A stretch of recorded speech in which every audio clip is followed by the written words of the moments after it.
How do you prime factorize very large integers? Imagine trying to break down a giant number into its basic building blocks. That's what prime factorization is all about. It's like finding the smallest Lego pieces that make up a big structure. When numbers get really large, this task becomes more complicated, but the goal stays the same. To start, for small numbers, you can use simple tricks like dividing by the smallest prime numbers.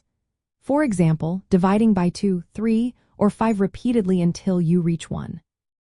Or you can draw a factor tree, splitting the number into factors, and then breaking those down further until only primes remains. But as the numbers grow into hundreds or thousands of digits, these methods slow down a lot. That's when mathematicians turn to smarter techniques. One popular method is called Pollards row. It uses some clever calculations involving modular arithmetic and the greatest common divisor to find factors faster. It works well if the number has small prime factors. Another approach is called elliptic curve factorization.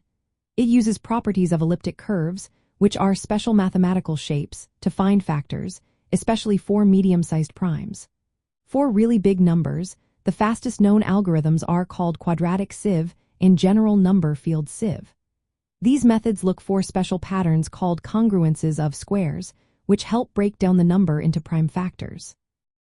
They are complex but very efficient for numbers with hundreds of digits. These advanced techniques are also important in cryptography. They help keep digital information safe because factoring large numbers is very difficult, and that difficulty is what protects many encryption systems.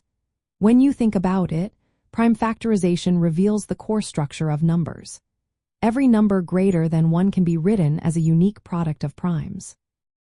Moving from simple division to these complex algorithms shows how number theory connects to real-world problems. So, when you want to prime factorize very large integers, you start with basic division for small numbers. For bigger ones, you use probabilistic algorithms like Pollards row, elliptic curve methods, or the quadratic sieve.